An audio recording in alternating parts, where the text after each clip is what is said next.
que caracterizan los derechos de usuarios y los derechos de las audiencias y, por supuesto, el fortalecimiento de las instituciones, particularmente la institución autónoma que deriva de esta ley. Sabemos que hay todavía discusiones respecto a la trascendencia, alguna iniciativa por ahí que quiere menoscabar lo que logramos en la ley, que es necesario revisar con mucha puntualidad, sobre todo con las y los especialistas que impulsaron todos estos preceptos en la ley de telecomunicaciones.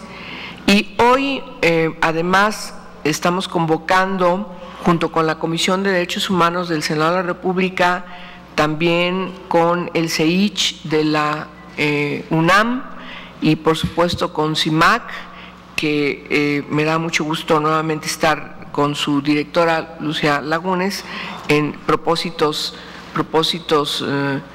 comunes de temas que compartimos y que hoy vamos a tratar en un programa que, además de Lucía Lagunes y de la doctora Aimé Vega Montiel, investigadora del CEICH de la UNAM, también agradecemos muchísimo que nos haya aceptado la invitación a la doctora Marilena Estavillo, comisionada del Instituto Federal de Telecomunicaciones. Muchas gracias por aceptar esta invitación. Con ella tendremos un programa que inicia precisamente con su conferencia. Nos preocupa mucho saber los retos que tenemos para implementar, para garantizar que los preceptos de esta ley se cumplan, que la intención del Congreso permanente, en primer lugar, cuando impulsamos la reforma constitucional, de configurar con mayores potestades, con mayores responsabilidades y obligaciones a esta institución autónoma, que es el Instituto Federal de Telecomunicaciones, y por supuesto también deconstruimos las que tenía la Secretaría de Gobernación. Hoy, insisto, frente a una reforma que viene de la Cámara de Diputados y que efectivamente modifica preceptos importantes de esta ley, tenemos que tener todos los insumos de las y los expertos para que nos orienten, como siempre lo hemos hecho, particularmente en esta materia, en la época en que discutimos y finalmente concretamos la ley. Pues es necesario que también hoy, frente a esta reforma y frente a los retos que vienen con la institución, que va a entrar un periodo importante de una nueva elección o reelección de quien conduce al Instituto Federal de Telecomunicaciones, pues necesitamos conocer ciertamente la magnitud de estos retos.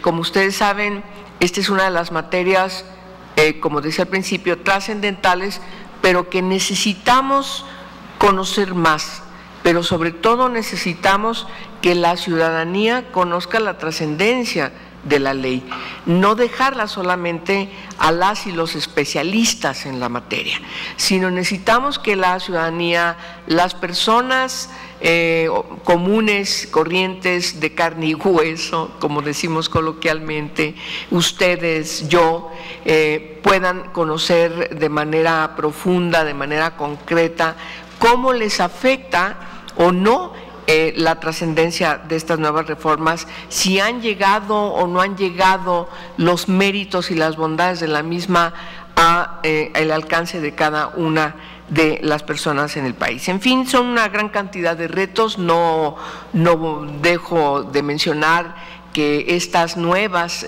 directrices de la propia ley, a partir de los mandatos de la Constitución, también siguen enfrentando poderes de todo tipo que se resisten a los cambios, se resisten a la transparencia, se resisten a legitimar lo que establece la ley, y todavía observamos en muchas situaciones que nos hace falta avanzar más para el cumplimiento de estos preceptos legales. De tal manera que tanto la doctora M. Vega como Lucía Lagunes y yo estamos instalando esta mesa. Después tendremos otra mesa con la materia relacionada con la competencia, la pluralidad y el entorno digital. Insisto, es muy importante conocer los méritos de la ley, y posteriormente seguiremos con una segunda mesa que tratará el tema de seguridad,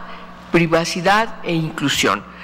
Por lo pronto vamos a comenzar con nuestro programa y escucharemos a la conferencista magistral que hemos invitado el día de hoy con el tema telecomunicaciones y radiodifusión, los retos que vienen, de la doctora María Elena Estavillo. María Elena, mucho gusto que estés acá en el Senado de la República, nuestra comisión, y con nosotras. Te damos el uso del micrófono, si eres tan gentil. Muchísimas gracias.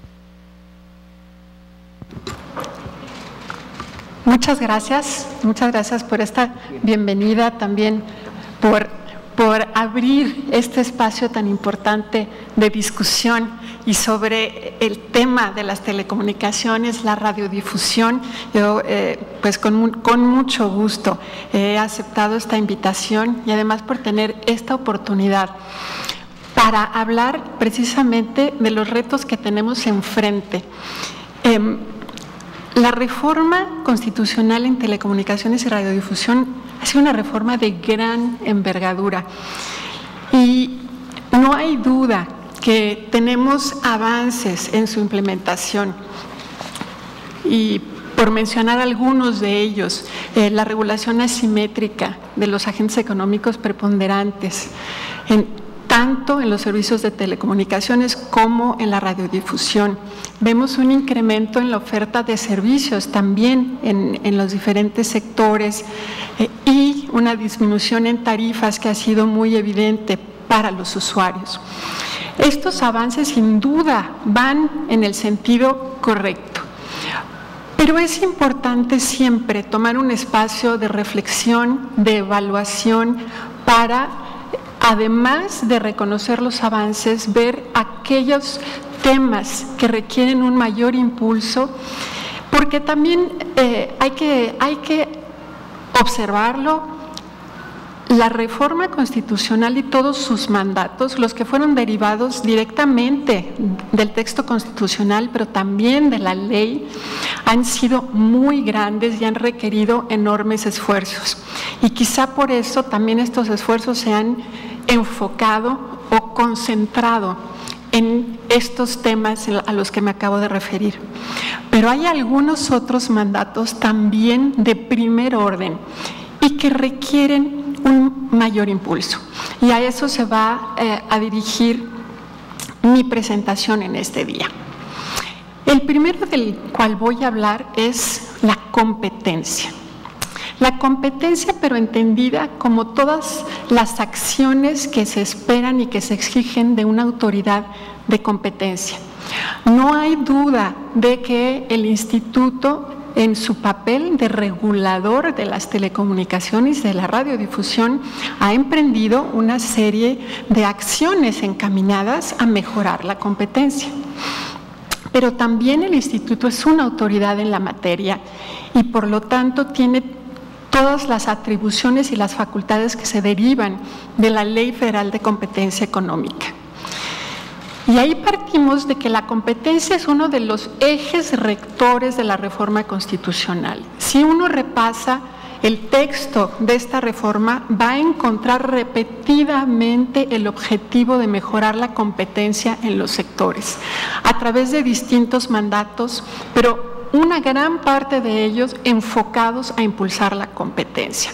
Se crea el instituto como un órgano autónomo regulador, pero también como una autoridad de competencia en estos sectores, con facultades exclusivas para aplicar la ley de competencia en las telecomunicaciones y la radiodifusión.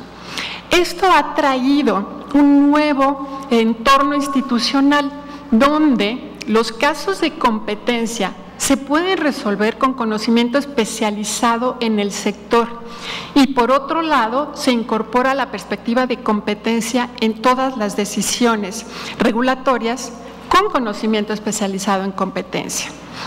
No obstante, es muy importante insistir en que las acciones regulatorias y las de competencia son complementarias y unas no pueden sustituir a las otras. Se requiere la acción decidida del regulador en este carácter, pero también la acción como autoridad de competencia para evitar concentraciones anticompetitivas, para identificar barreras a la competencia, insumos esenciales y agentes con poder sustancial en mercados específicos que requieren una atención especial.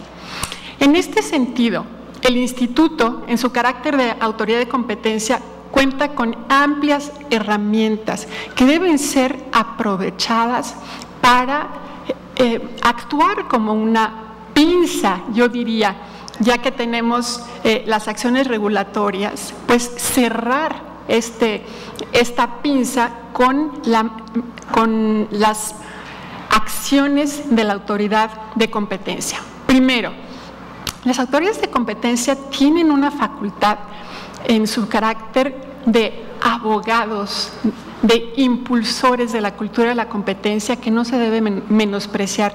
Esta es una de las acciones que generalmente no dejan caer las autoridades de competencia en el mundo, porque es muy importante sensibilizar y orientar a otras autoridades, ya sea federales, estatales y municipales, sobre las acciones que toman y que pueden distorsionar la competencia. Eso se puede dar en las compras públicas, las barreras locales al despliegue de infraestructura, en las normas de construcción. Estos son temas que inciden de una manera especial en los sectores de telecomunicaciones y radiodifusión, pero no dependen directamente del regulador de telecomunicaciones. También se debe impulsar en los particulares políticas y acciones procompetitivas, y para todo ello se requiere fomentar una cultura de la competencia en el sector. Ahora bien, también el Instituto cuenta con facultades para determinar la existencia de insumos esenciales, barreras a la competencia y agentes con poder sustancial. Es importante que haya una labor continua de identificación de estos fenómenos para generar recomendaciones si es que se trata de actores distintos al regulador o de acciones directamente por parte del regulador para corregir estos fenómenos. También, por otro lado, se ve como una tarea indispensable tener una actuación proactiva y metódica en el combate a las prácticas monopólicas y a las concentraciones ilícitas. La regulación sectorial no puede prevenir todo tipo de abuso de poder de mercado. Por eso existe una autoridad de competencia. Para ello, es muy importante, por un lado, tener una atención diligente de las denuncias recibidas por prácticas monopólicas, pero también iniciar procedimientos de oficio por investigaciones propias de la autoridad y además aprovechando una ventaja que tiene el Instituto porque a su vez es regulador, y es que tiene mucha información valiosa del sector que obtiene en su carácter de regulador y que puede orientar las acciones en materia de competencia. Para ello es de la mayor importancia actualizar de una manera continua las capacidades técnicas del Instituto en línea con las mejores prácticas internacionales. ¿Por qué? Porque se refiere a estar redefiniendo los mercados. En estos sectores hay una evolución continua de los hábitos y preferencias de los consumidores.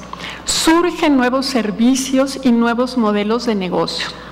Y además, un fenómeno particular es que en algunos nuevos modelos de negocios no se requiere un cobro al usuario, por lo que no hay precios explícitos, sino que se financian estos servicios a veces con publicidad, a veces con comercialización de datos, y esto presenta una dificultad técnica en la definición de los mercados relevantes.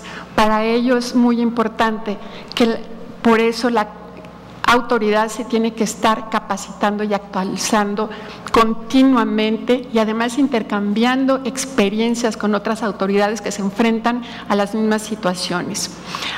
Por otro lado, es muy importante también incrementar las capacidades de investigación en campo y particularmente en el uso de evidencia electrónica, que eso también representan retos particulares de actualización, no solamente en los aspectos económicos y jurídicos de la materia, sino en cuestiones de investigación forense, de las formas de recabar información a partir de comunicaciones electrónicas, de cómo conservar la cadena de custodia de esa evidencia, etcétera. También se requiere identificar riesgos específicos, considerando la dinámica del sector y la experiencia de otros países. Aquí también es útil darnos cuenta de que no estamos solos frente a estos retos. Todas las autoridades de competencia en el mundo se están enfrentando a las mismas dificultades y hay muchos esfuerzos de cooperación internacional precisamente para apoyarse en lo que han encontrado, en lo que les ha servido hacer a otras autoridades, y este es otro camino que hay que reforzar. ¿Por qué? Para evitar prácticas excluyentes de competidores sanos, de competidores viables, ya sean los que están aplicando los nuevos modelos de negocios, los que llamamos los innovadores, pero también a los operadores y los oferentes de servicios tradicionales que siguen satisfaciendo necesidades muy importantes de los consumidores. Hay que considerar las dificultades por ello que representan la oferta de servicios gratuitos empaquetados, la posibilidad de que existan subsidios cruzados entre estos servicios, el estrechamiento de márgenes, el impacto que pueden tener el manejar exclusividades por la dificultad de que los distintos competidores puedan tener también ofertas comparables hacia los usuarios. Las prácticas monopólicas absolutas, es decir, la compartición de información que lleve a la manipulación de precios, a la división de segmentos de mercado, etcétera. Y finalmente, tener en mente que uno de los principales objetivos en esta materia es proteger la libertad de elección de los consumidores, siempre tenerlo en mente como autoridad de competencia. Ahora, también me gustaría tocar el tema de la pluralidad. Este es un concepto que aparece en el texto constitucional, también en nuestra reforma en telecomunicaciones y radiodifusión, y que se repite después en la Ley Federal de Telecomunicaciones y Radiodifusión. La Constitución establece que el Estado garantizará que tanto los servicios de telecomunicaciones como los de radiodifusión sean prestados en condiciones de pluralidad. Esto es un mandato para todos estos servicios. Y eso lo vemos muy claramente en el artículo 6, apartado B de la Constitución, que nos señala que las telecomunicaciones, por un lado, son servicios públicos de interés general, por lo que el Estado garantizará que sean prestados en condiciones de competencia, calidad, pluralidad, cobertura universal, interconexión, convergencia, continuidad, acceso libre y sin injerencias arbitrarias. Después, cuando habla de la radiodifusión, pues hay un mandato similar que nos dice que la radiodifusión es un servicio público de interés general, por lo que el Estado garantizará que sea prestado en condiciones de competencia y calidad y brinde los beneficios de la cultura a toda la población, preservando la pluralidad y la veracidad de la información, así como el fomento de los valores de la identidad nacional, contribuyendo a los fines establecidos en el artículo 3 de esta Constitución. La Ley Federal de Telecomunicaciones y Radiodifusión retoma este mandato y lo podemos ver, por ejemplo, en el artículo 256, donde nos habla del servicio público de radiodifusión de interés general que también se debe prestar preservando la pluralidad y veracidad de la información. Ahí mismo señala como derechos de las audiencias dos de ellos que nos hablan también de la pluralidad. Recibir contenidos que reflejen el pluralismo ideológico, político, social y cultural y lingüístico de la nación, y recibir programación que incluya diferentes géneros que respondan a la expresión de la diversidad y pluralidad de ideas y opiniones que fortalezcan la vida democrática de la sociedad.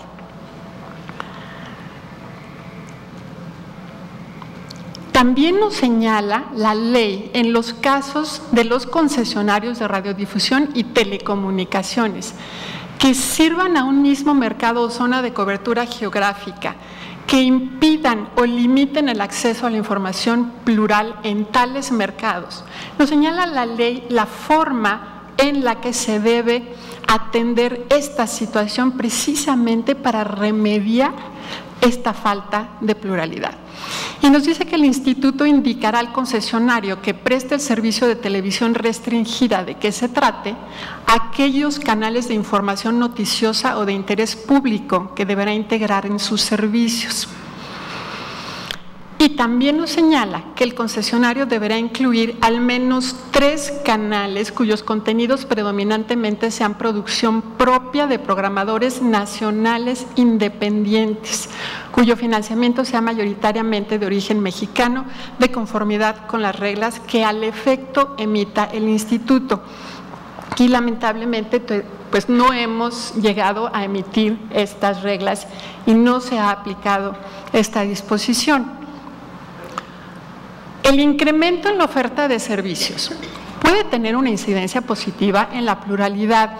Esto se reconoce y por lo tanto sí es posible pensar que varios de los esfuerzos que ha hecho el instituto encaminados a incrementar la oferta o incrementar la competencia pueden tener una incidencia positiva en la pluralidad. Pero esto no es suficiente. Hay una vasta experiencia internacional que nos señala que la pluralidad va mucho más allá de un incremento en la oferta o de la promoción de la competencia. ¿Por qué? Porque se tiene que asegurar la convivencia de opiniones e información provenientes de una diversidad de fuentes distintas e independientes. Ahora, aunque la competencia puede tener un impacto positivo y no sea suficiente para asegurar la pluralidad, lo que sí podemos decir es que la concentración de los medios de comunicación públicos o privados es una realidad opuesta a la pluralidad y eso sí es algo en lo que hay que trabajar. La Comisión Interamericana de Derechos Humanos señala que la concentración es concebida entonces como la negación de la pluralidad, marca distintiva de la libertad de expresión en este ámbito.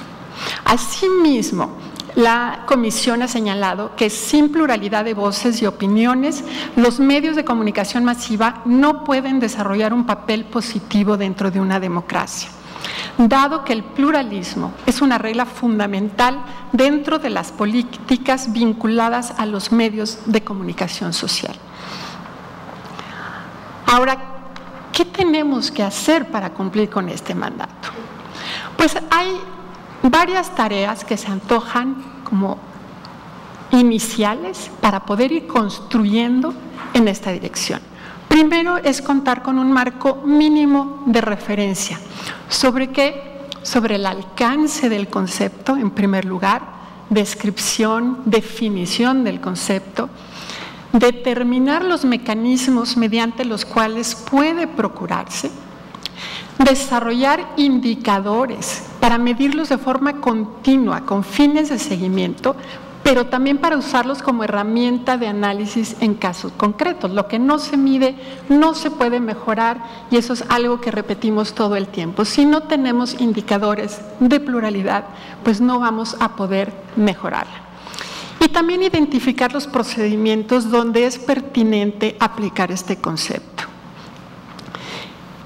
Es cierto que se ha planteado en diversas ocasiones abordar esta tarea dentro del plan de trabajo anual del instituto, pero hasta este momento no hemos podido avanzar en esa tarea. Tenemos programado para el plan anual de este año la medición sobre la pluralidad en los servicios públicos de radiodifusión y de televisión o audio restringidos. Este podría ser un primer paso para avanzar en este sentido. Ahora, no quisiera dejar de mencionar que también para lograr esta meta, las concesiones públicas y sociales son un elemento muy poderoso. En ambos casos, los concesionarios deben cumplir, de hecho, con obligaciones de pluralidad, que ahí las entendemos como obligaciones hacia el interior de los concesionarios, para que en su mismo funcionamiento sean plurales y también con ello puedan abonar a la pluralidad de la información y los contenidos que se transmiten por estos medios.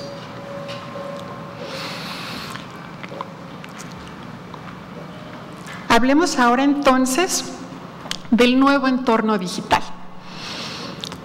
En estos sectores estamos inmersos en un entorno sumamente dinámico.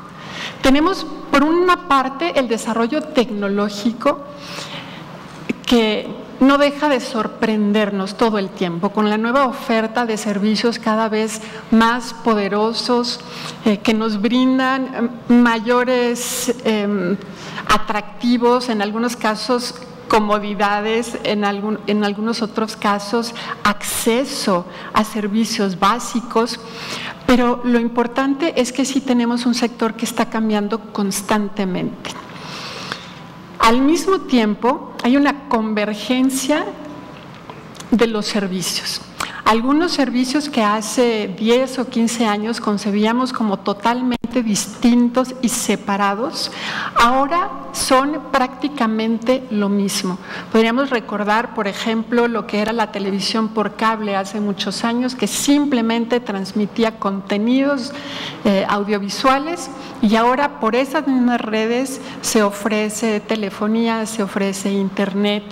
Está pasando eso también con los dispositivos, que pues ya los teléfonos celulares inteligentes son en realidad computadoras que traemos con nosotros y que hacen muchas de las funciones que antes nada más podían hacer las computadoras de escritorio.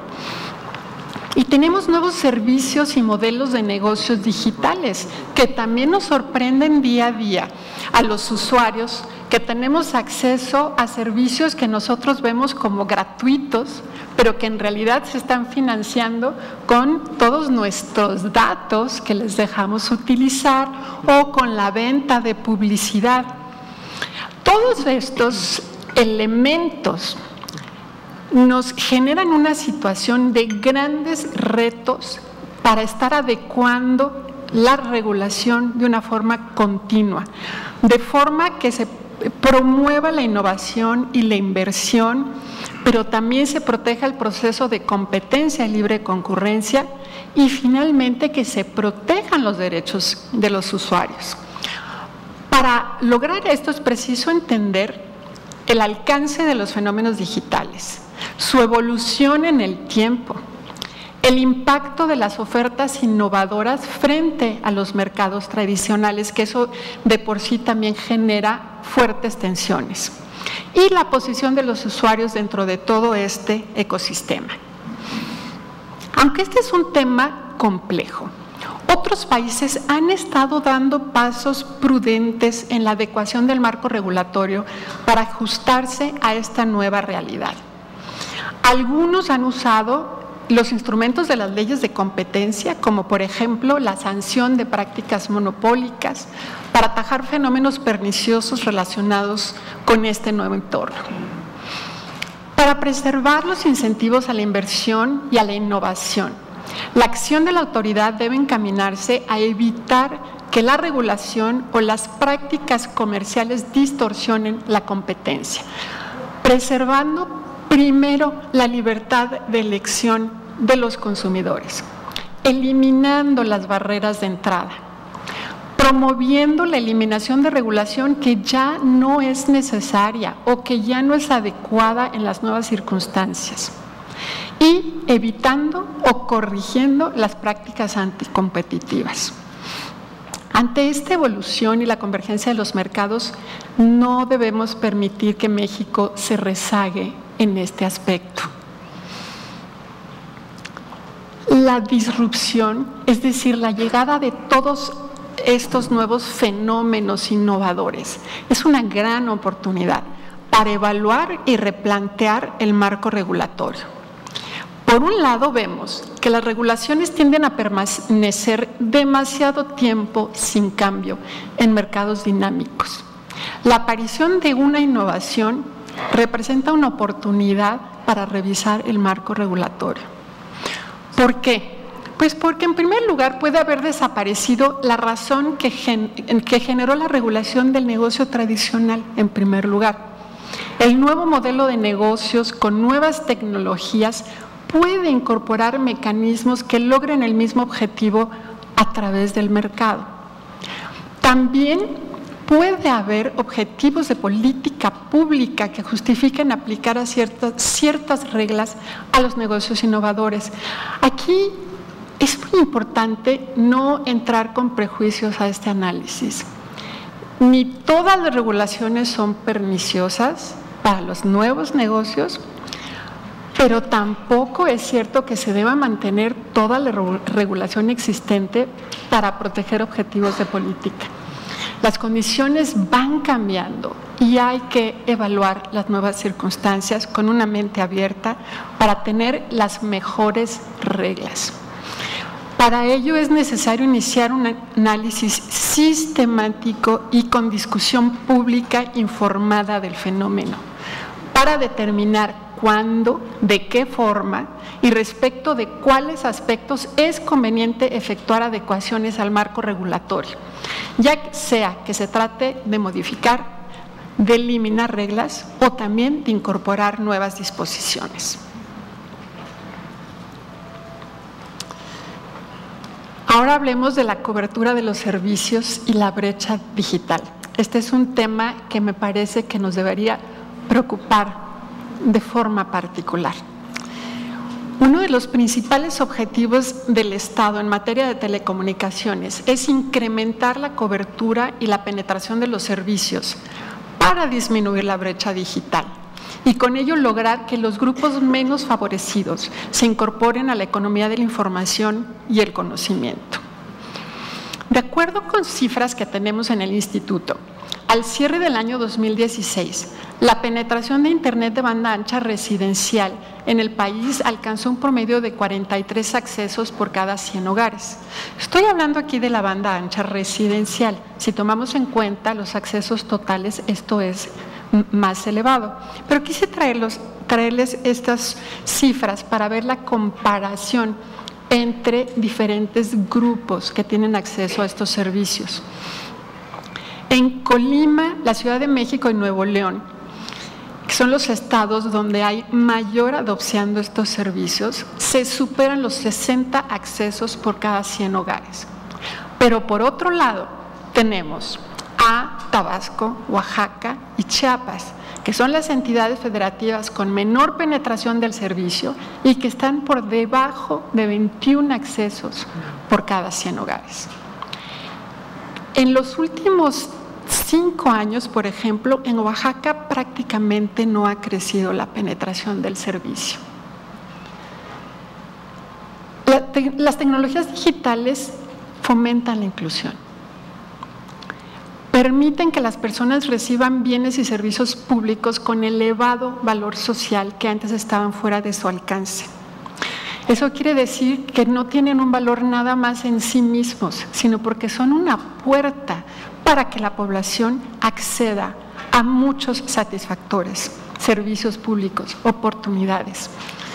La evidencia internacional nos muestra que las múltiples aplicaciones de las TIC, son las tecnologías de la información y la comunicación, se han convertido en una poderosa herramienta para que la población mejore sustancialmente su calidad de vida, dando un acceso enriquecido a fuentes de trabajo, oportunidades económicas, a la educación y la cultura, así como a servicios primordiales como los de salud y los financieros.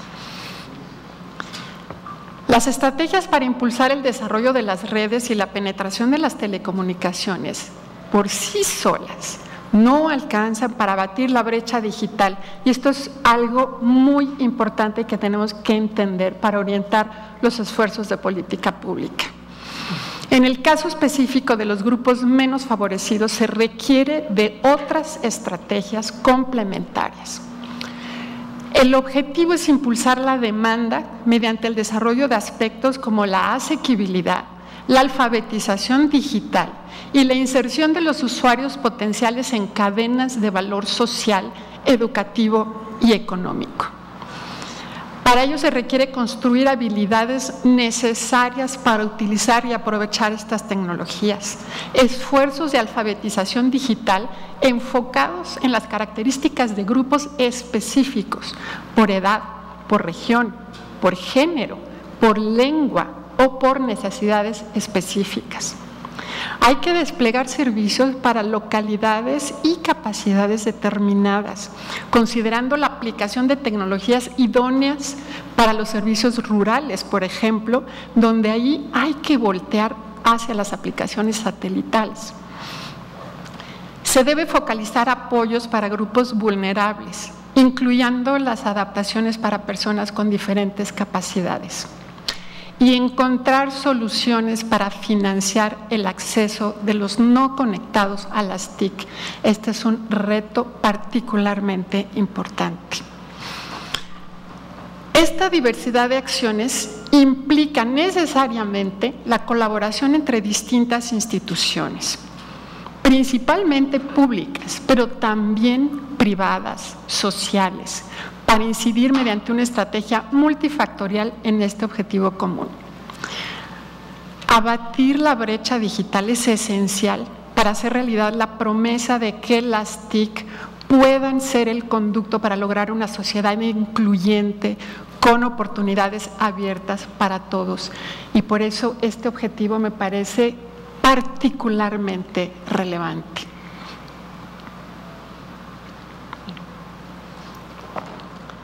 Ahora hablaré sobre la privacidad y seguridad en las redes. El desarrollo de los servicios de telecomunicaciones y el nuevo entorno digital depende en gran medida de que los usuarios actuales y potenciales confíen en que su información, ya sea las comunicaciones y los datos, va a estar protegida, además de que pueden mantener un control razonable sobre el acceso de terceros a esta información. Ahora bien, el tratamiento masivo de datos, lo que la llamamos el Big Data, tiene un papel fundamental. Esto nos lleva a que las aplicaciones móviles, lo que se llama los wearables, que son todo lo que podemos usar como los relojes, la ropa que trae aplicaciones de comunicación y los sensores. Todas estas aplicaciones obtienen datos personales en diferentes contextos y durante largos periodos, los cuales sirven a empresas. Muchas gracias. Por nada.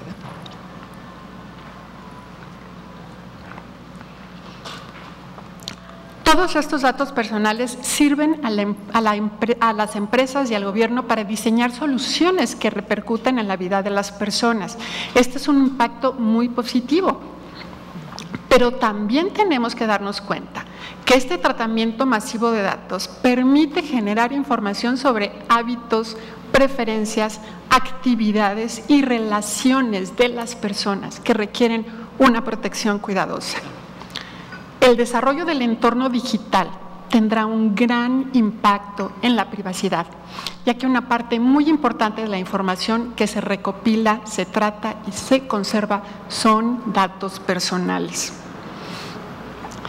Esto es primordial en aplicaciones como la banca en línea, de la cual depende la inclusión financiera y el desarrollo del comercio electrónico en el país. Pero también es esencial para otras aplicaciones con impacto social como la cibersalud y para el desarrollo del Internet de las cosas.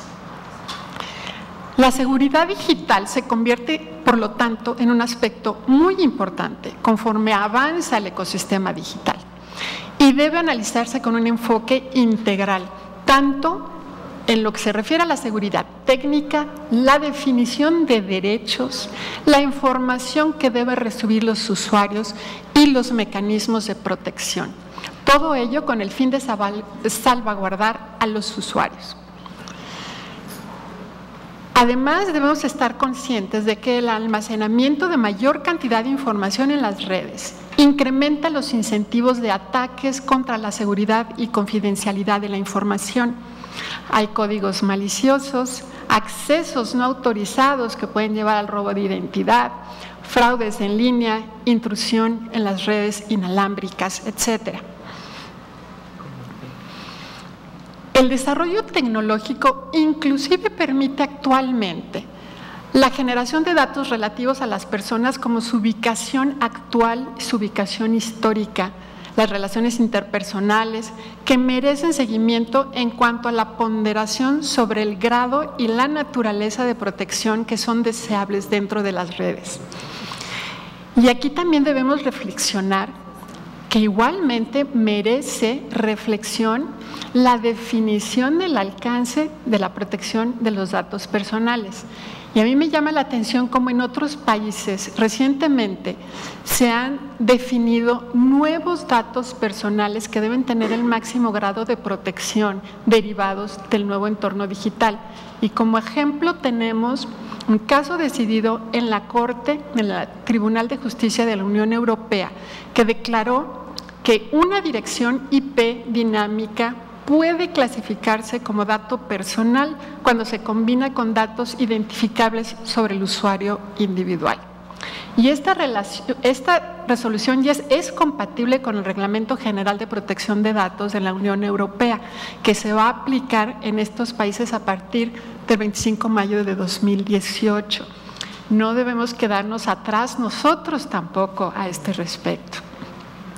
Como es el caso para otros temas, existe una concurrencia de instituciones con facultades y obligaciones relativas a la privacidad y la seguridad en las redes de comunicaciones, por lo que en este tema en particular también es fundamental la coordinación interinstitucional.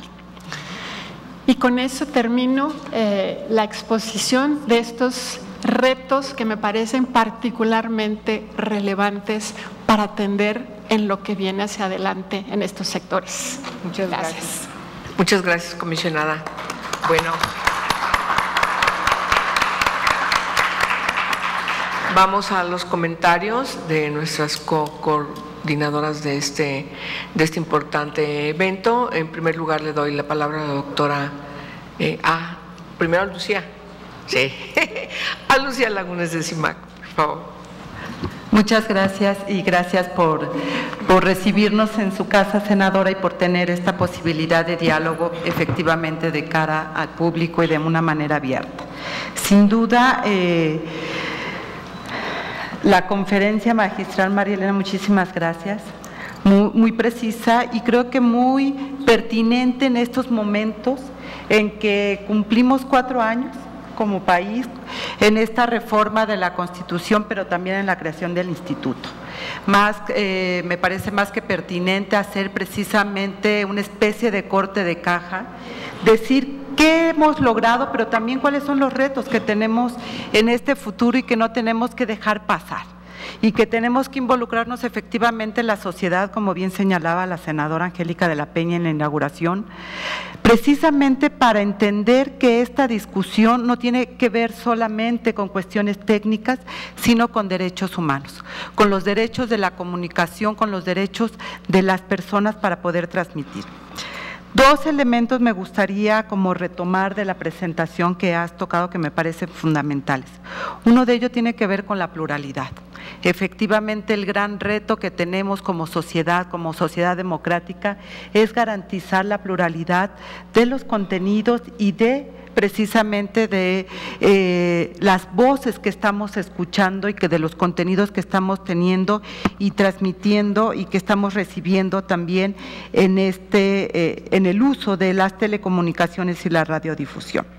Efectivamente, recordaba Angélica hace 4 años cuando teníamos la discusión de la reforma, precisamente aquí hicimos una un foro precisamente para hablar de la importancia de incluir la perspectiva de género en esta reforma y que no quedara fuera, que sin embargo no del todo fue escuchada, pero logramos avances. Sí, hay una historia y hay una historia y una coherencia también en el parte de la Comisión de Derechos Humanos del Senado para hacer de estos temas un tema nodal para la democracia en nuestro país y para poder seguir avanzando en ese camino. Por eso me parece fundamental que hayas tocado el tema de la pluralidad y como un tema de democracia, como un tema importante para construir en nuestro país, precisamente cuando tenemos estos grandes monopolios que concentran prácticamente toda la información de la que estamos recibiendo en los hogares. Cuando tú hablas de este acceso y esta diferencia que hay en los hogares, tanto de la ciudad como de Colima y de Nuevo León, que habla también de un desarrollo distinto en estas historias de nuestro país, en contraste con Tabasco, Oaxaca y Chiapas, donde tú señalas, bueno, básicamente en Oaxaca no ha crecido en los últimos 5 años. Más allá del dato, tendríamos que estar revisando por qué no ha crecido y qué lo está obstaculizando y cómo cambiar precisamente estos obstáculos, estas barreras que está encontrando la población para poder acceder, como tú bien lo señalas y lo señala la Corte Interamericana de Derechos Humanos, como una parte fundamental para garantizar el acceso a estas nuevas formas, a estas nuevas formas de comunicación digitales, donde la población, el acceso o no de ellas implica inclusión o exclusión. Y en ese sentido tenemos que empezar indudablemente a cerrar estas brechas digitales, como tú bien lo señalas. Me parece que es parte fundamental y nodal este foro pertinente, más que nada con cara a la nueva etapa que tendrá que tener el instituto y con cara también a una sociedad que cada vez más quiere estar involucrada en todos estos temas, que quiere ser tomada en consideración y que quiere indudablemente ser parte de esta historia. Si no queremos que se quede en un pequeño grupo la reflexión, el debate. Por eso me alegra que hayamos podido coincidir en esta propuesta, tanto el SESH como el Senado, para hacer la reflexión pública de debate y poder tener los elementos fundamentales. ¿Y quién mejor que tú, que conoces de adentro el instituto y que puede tener, como lo has demostrado, una mirada clara de hacia dónde tenemos que ir, hacia dónde tendría que perfilarse este instituto con caras en el nuevo milenio? Muchas gracias. Muchas gracias, Lucía, muchas gracias. Por favor, doctora Aime Vega, del Centro de Investigaciones Interdisciplinarias en Ciencias y Humanidades de la UNAM. ¿Qué tal? Muy buenos días, muchas gracias. Aprovecho el espacio para agradecer y expresar mi reconocimiento a la senadora Angélica de la Peña. Como lo señaló Lucía Lagunes, nosotras tenemos ya una larga historia de colaboración. Gracias a ella contamos hoy con 9 artículos que garantizan la igualdad de género en la Ley de Telecomunicaciones y Radiodifusión, y cuando planteamos la posibilidad de realizar este ejercicio de evaluación, ella nuevamente abrió la puerta para que el Senado albergue esta discusión. No es un asunto menor, ella lo señaló en la inauguración de este evento. Nos encontramos en un momento crucial, dado que el instituto demanda una renovación en la dirección de su pleno, pero porque además, efectivamente, y como lo ha planteado la doctora María Elena Estavillo, el entorno digital presenta desafíos en términos de la aplicación de la regulación y posiblemente esto que anota, que es el que se tengan que adecuar estas regulaciones a partir de nuevas reformas. Desde el Centro de Investigaciones Interdisciplinarias en Ciencias y Humanidades de la UNAM, es un honor y un privilegio participar en este ejercicio colectivo. Efectivamente, como lo apunta Lucía Lagunes, la reforma constitucional en telecomunicaciones y radiodifusión cumplió 4 años el pasado mes de junio, y en esta semana se cumplirán 4 años de existencia del Instituto Federal Electoral. Durante este tiempo, como lo registra la doctora María Elena Estavillo, podemos observar algunos avances muy significativos en la oferta de servicios. pero también lo que observamos es que los desafíos son cada vez mayores. Esta agenda que ella describe y que justamente da marco a la discusión que en particular promoverá cada uno y una de las ponentes en este foro, como son los temas de concentración, de competencia, de pluralidad, entorno digital, cobertura, brecha digital e inclusión, seguridad y privacidad, y un elemento muy importante que es el de las concesiones de uso público y uso comunitario, que justamente son las que promueven, abren la posibilidad de que podamos ejercer en México el derecho humano a comunicar. Lo que nos muestra la doctora Estavillo es cómo cada uno de estos capítulos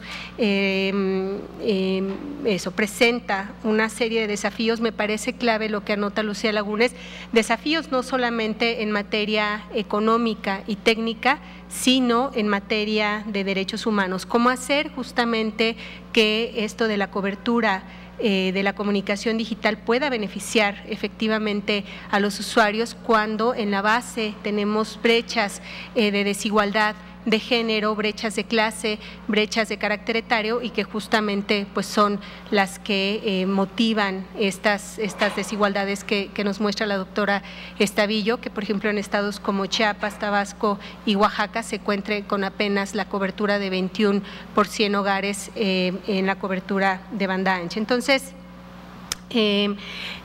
pensamos a partir de la exposición que ella abre, se puede detonar un debate importante. Pensamos en este foro como el inicio, como el detonador de un debate público que se requiere no solo en el marco de la necesaria elección de una nueva presidencia en el Pleno del Instituto Federal de Telecomunicaciones, sino como un ejercicio de transparencia. Nos parece fundamental que el instituto rinda cuentas ante la sociedad en esta oportunidad. Entonces, reiteramos nuestra gratitud, nuestro reconocimiento a la senadora Angélica de la Peña, a CIMAC y a Lucía Lagunes, a la doctora María Elena Estavillo y a las y los ponentes que nos acompañan en esta jornada. Desde luego a todos ustedes. Muchas gracias. Muchas gracias, Aimé. Pues ya prácticamente estamos concluyendo esta primera parte, nos faltan entrar a otras dos partes muy importantes. Vamos a pedir un aplauso para ti, francamente me gustó mucho. Y continuamos ahora con la mesa 1, que es competencia, pluralidad y entorno digital. Vamos a hacer los cambios de la mesa. Gracias a ustedes. Bueno, pues de esta manera se llevó a cabo la inauguración del foro Telecomunicaciones y Radiodifusión, los retos que vienen, el cual fue encabezado por la senadora Angélica de la Peña Gómez, quien es presidenta de la Comisión de Derechos Humanos de este Senado de la República.